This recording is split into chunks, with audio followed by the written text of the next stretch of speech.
அனைவருக்கும் வணக்கம். எங்கள் சபை immaculate heart of Mary Pondicherry சேர்ந்தது. எங்கள் சபையை தோற்றுவித்தவர் ஃபாதர் லூயிஸ் சவைன் துப்பி என்பவர். அவர் பெண்களுக்காக, பெண்கள் கல்வியின் வளர்ச்சிக்காக எங்கள் சபையை தோற்றுவித்தார். இந்த இல்லத்தில் நாங்கள் 40 வருடங்களாக 45 வருடங்களாக நாங்கள் பணி செய்து வருகிறோம். இந்த காது கேளாத மாணவிகளுக்காகவும் ஊனமற்ற மாணவிகளுக்காகவும் இங்கே தொடங்கப்பட்டு பணி செய்து வருகிறோம். இந்த பிள்ளைங்க பள்ளிக்கூடத்துக்கு போகிறதுக்கு வழியில் காது கேளாதனால, இந்த பஸ் சவுண்டு மற்ற சவுண்டு கேட்காதனால ரோடு கிராஸ் பண்ண முடியாது, கஷ்டப்பட்டோம்.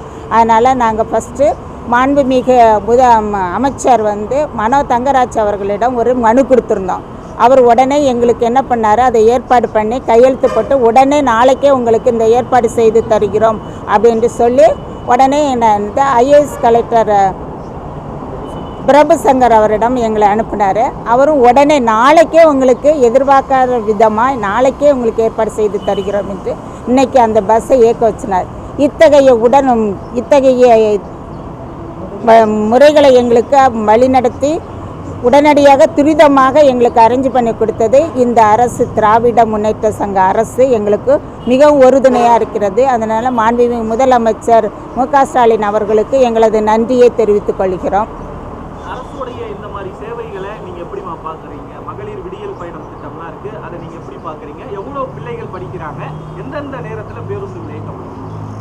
இங்கிட்டு கேட்குறீங்களா, மற்ற இடத்துலையும் கேட்குறீங்களா? எவ்வளோ பிள்ளைகள் போகிறாங்க வராங்க? இங்கே தற்போது 25 பிள்ளைங்கள் இருக்கிறாங்க, காது கேளாத பிள்ளைங்க. இதுக்கு முன்னால் நிறைய ஒர்க்கர்ஸும் இருந்தாங்க, ஊனமற்ற பிள்ளைங்களும் இருந்தாங்க. காது கேளாத பிள்ளைங்களை படிக்க வச்சு தையல் அல்லது ஏதோ தொழிற்கல்வி படிக்க வச்சு அவங்க இங்கேருந்து அதை பயன்பெற்று போய்கிட்டு இருந்தாங்க. அப்போல்லாம் நாங்கள் கேட்டோம், எங்களுக்கு தனியாக ஒரு பேருந்து இயக்கம்படி தரல. ஆனால் காது கேளாத மாணவிகளுக்கு எல்எஃப்சியில் படிக்கும்போது அவங்களுக்கு தனி பேருந்து இயக்கப்பட்டது. அதனால் அதுவும் அந்த அரசு உதவி செய்தது. மாண்புமிகு கருணாநிதி ஆட்சி காலத்திலேயே இப்படி எங்களுக்கு தனி பேருந்து எல்எஃப்சியில் படிக்கிறதுக்கு அனுப்பப்பட்டது. பிள்ளைகள் பயனடைந்தார்கள்.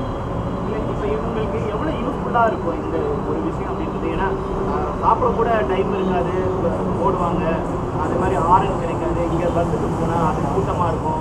இந்த மாதிரியான ஒரு சமயத்தில் இந்த மாதிரியான ஒரு பேருந்து வசதி எவ்வளோ? எங்கள் பிள்ளைங்க இங்கேருந்து அடையாருக்கு போனோம். அடையார் கெனால் ரோடு பழைய கேன்சர் இன்ஸ்டியூட் பக்கத்தில் போனோம். அந்த பிள்ளைங்க கொஞ்சம் லேட் ஆகிட்டனாலும் 2 பஸ் ஏறணும். இங்கேருந்து இப்போ அந்த அசப்பிள்ளர் போய் அங்கேருந்து இன்னொரு பஸ் எடுத்து போனோம். அதனால் இந்த ரோட்டை 100 அடி ரோட்டை 2 ரோடு கிராஸ் பண்ணணும். அதனால் அந்த பிள்ளைங்களுக்கு கிராஸ் பண்ண இதை முன்னாலே ஒரு பிள்ளை ஆக்சிடெண்ட் ஆகிட்டு லாங்காகோ. அதனால் நாங்கள் இந்த பிள்ளைங்களுக்கு டிரைவர் கண்டக்டர்காரரும் உங்கள் பிள்ளைங்க குறுக்க ஓடுறாங்கன்ட்டு எங்கிட்டையே நிறுத்தி பஸ்ஸை நிறுத்தி கம்ப்ளைண்ட் பண்ணாங்க. இனிமேல் அந்த கம்ப்ளைண்ட்டுக்கோ எதுக்கும் இடம் இல்லாமல் எங்கள் வாசப்படியிலேயே இந்த பிள்ளைங்க ஏறி அங்கே காலேஜ்லேயும் வாசல்லே இறங்குற மாதிரி ஏற்பாடு செய்து கொடுத்தது இந்த அரசு தான் எங்களுக்கு. அதனால் இந்த பிள்ளைங்க ஊனமுற்ற பிள்ளைங்களாக இருந்தாலும் அவங்களையும் ஒரு பொருட்டாக மதித்து அவங்களுக்காக இந்த பஸ்ஸு கொடுத்து அவங்க கல்வி சிறப்பாக வளர்வதற்கு உறுதுணையாக இருக்கும் என்று நாங்கள் நம்புகிறோம். மிக்க நன்றி கூறுகிறோம்.